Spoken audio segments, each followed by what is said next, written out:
Radio Publique Africaine.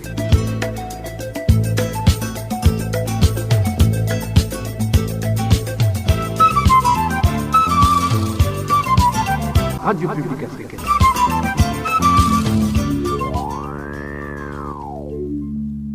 Nous sommes samedi 23 novembre 2024. Bienvenue amis fidèles auditeurs de la RPA. À ce journal dont voici les principaux titres.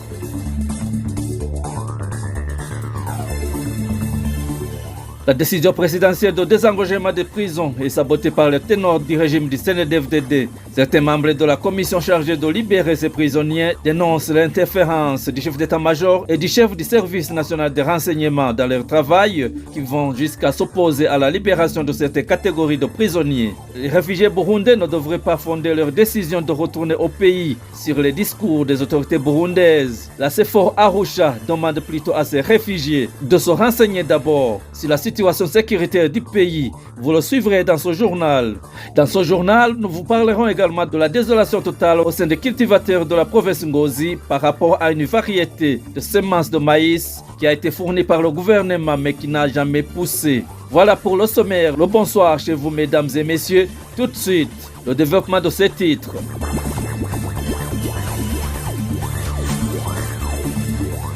Bonsoir. Ouvrons ce journal par la page justice, où la décision prise par le président de libérer des détenus remplissant les conditions émises par le décret présidentiel relatif au désengorgement des prisons est en train d'être compromise par des ténors du régime du CNDD-FDD, surtout le chef d'état-major, Prime Nyongabo, le chef du service national de renseignement, le général Ildefonse Habarurema. Ces informations nous parviennent de la part de certains membres de la commission chargée de mettre en application la décision du président. Ces derniers indiquent que même certains d'entre eux obtiennent des coups de fil téléphoniques des ténors du régime CNDD-FDD qui les ordonne de ne pas libérer certaines catégories de personnes.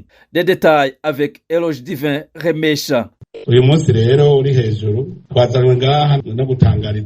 le président de la République, Évariste Ndayishimiye, annonçait que 5441 détenus allaient être libérés dans tous les établissements pénitentiaires du pays dans le cadre de la campagne de désengorgement des prisons. C'était en date du 14 novembre 2024 à la prison centrale de Muramvya. Des informations en possession de la RPA révèlent qu'après cette annonce, il y aurait eu des obstacles quant à la mise en application de la décision du président de libérer des détenus, surtout pour certaines catégories de détenus. Des obstacles imposés par certains ténors du régime CNDD-FDD. Selon des sources parmi les membres de la commission chargée de la mise en application de la dite décision, les généraux Prime Nyongabo, chef d'état-major de l'armée burundaise, Ildefonse Habarurema, patron du service national de renseignement, ainsi que certains ténors du parti CNDD-FDD ne cessent d'imposer à travers des coups de fil téléphoniques avec usage de menaces verbales la non-libération de certains détenus. Parmi ces derniers figurent d'après nos sources des militaires ainsi que des membres du parti MSD et CNL, Eldagaton Gwassa, tous emprisonnés illégalement jusqu'à l'heure actuelle. Les menaces infligées aux membres de la commission chargée de libérer les plus de 5000 détenus leur poussent à ne pas être libres dans l'exercice de leurs tâches,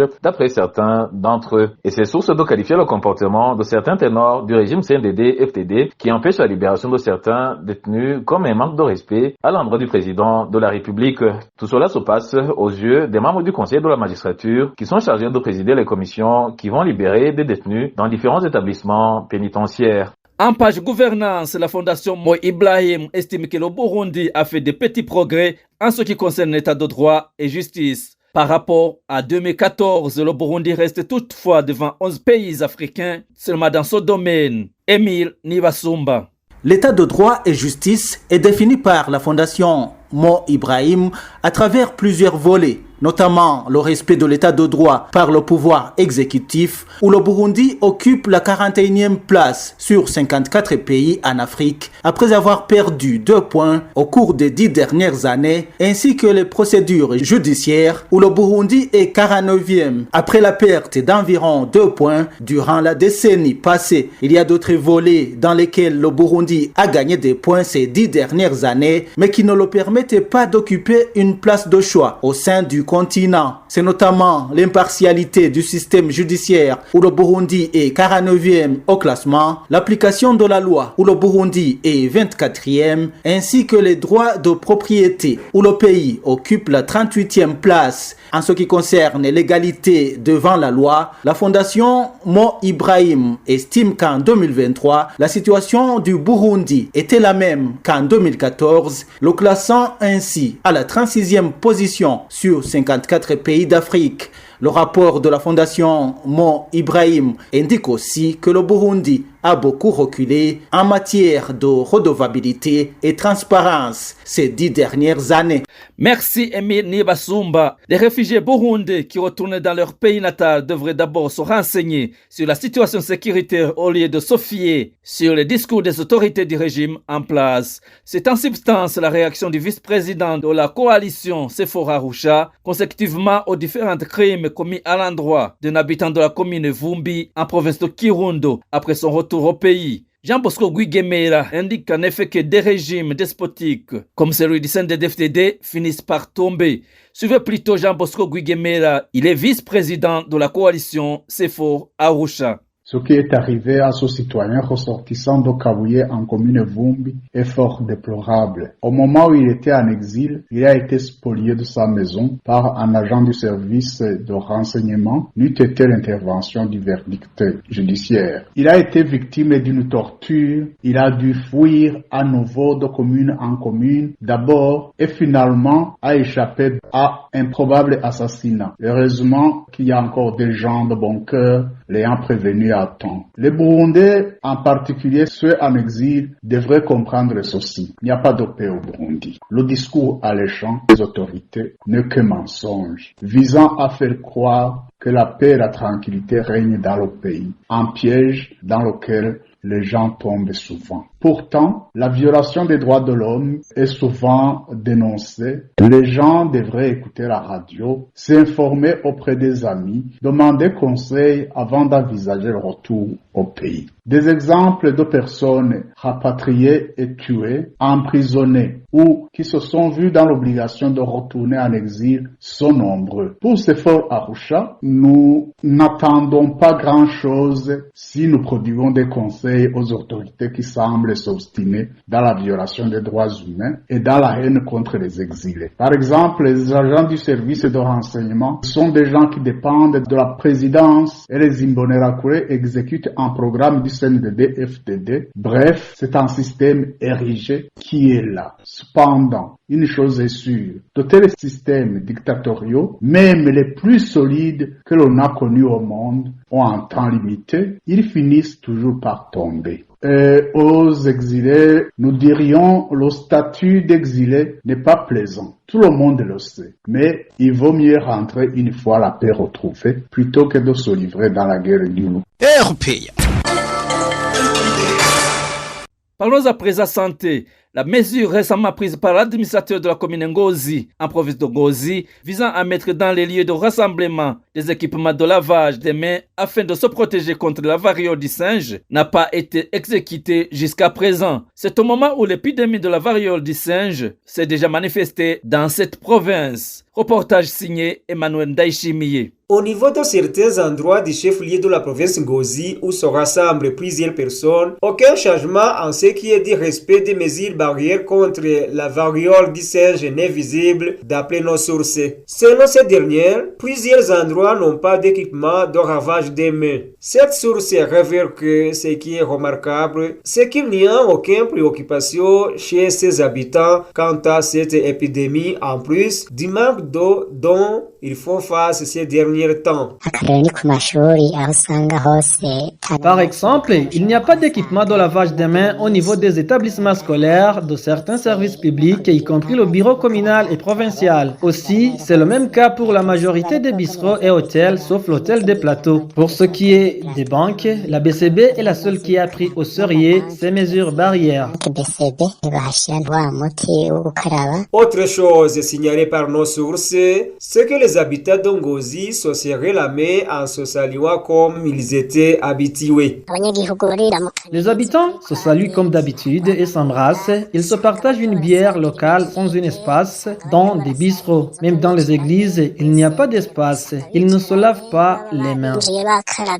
Malgré son non-respect des mesures barrières qui se manifestent toujours dans la ville d'Ongozi, l'administrateur de la commune d'Ongozi, Joseph Martin Bouchoumi, avait sorti récemment un communiqué en date du 19 novembre invitant la population à respecter strictement les mesures barrières contre la variole du singe Mpox. La RPA a téléphoné Joseph Martin Bouchoumi, administrateur de la commune Ngozi, pour recueillir sa réaction, mais il a nié les propos de nos sources qui affirment qu'aucun changement n'est toujours pas remarquable, indiquant plutôt qu'il se remarque peu de personnes qui ont déjà commencé à mettre en application le respect des mesures barrières. Il nous a promis de continuer à sensibiliser la population à respecter ces mesures. Merci Emmanuel Ndaishimiye. Je vous le disais en titre, la variété de semences de maïs dénommée Bazoka que le gouvernement a donné aux cultivateurs de la commune Busiga, province Ngozi, ne leur a servi en rien selon certains d'entre eux. Ces cultivateurs se lamentent que cette variété n'a jamais poussé depuis qu'elle a été semée.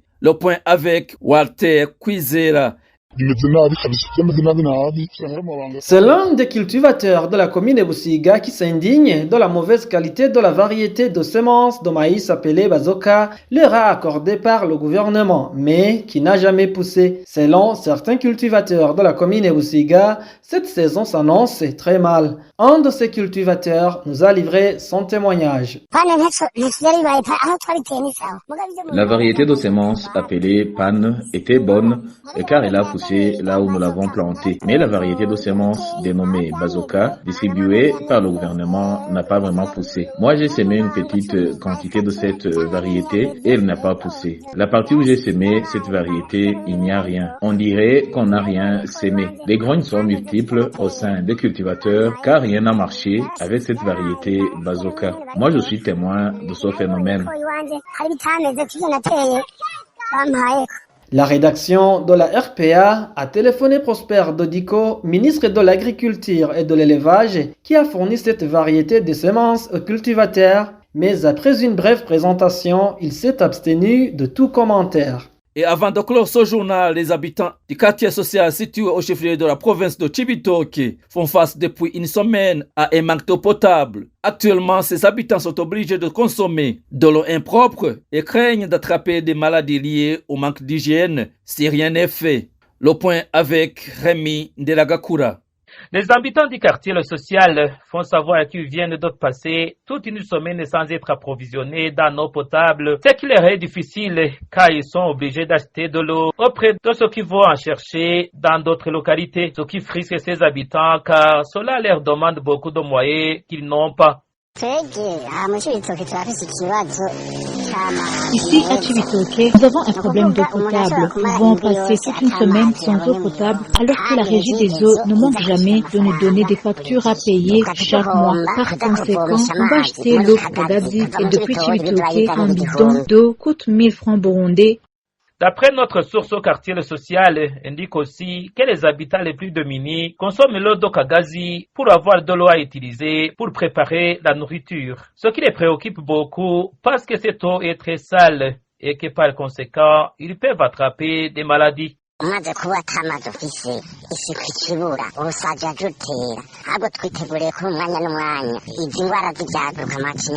Si nous n'avons pas d'eau, c'est un problème sérieux. Donc, on se prépare d'un moment à l'autre d'être attaqué par des maladies liées aux mains sales, comme le choléra et la dysenterie. Si tu veux te laver ou aller aux toilettes, c'est un problème, car c'est très dangereux pour nous d'utiliser l'eau des caniveaux lorsque nous n'avons pas de moyens. Les habitants des quartiers social implorent à la régie des eaux de leur fournir de l'eau potable. Ils vont attraper par des maladies liées aux mains sales. La rédaction de la RPA a essayé de joindre le directeur général de la régie des eaux, ingénieur Jean-Albert Manigomba, pour s'exprimer à ce propos, mais sans succès. Merci à toi Rémi Ndelagakura. Et c'est sur ce reportage que nous mettons fin au journal en français de ce samedi 23 novembre 2024. Merci pour votre aimable écoute. Merci également aux équipes rédactionnelles et techniques pour leur franche et parfaite collaboration. À la présentation de ce journal, vous étiez avec Clovis Nyonzima. Passez de bons moments chez vous. Au revoir.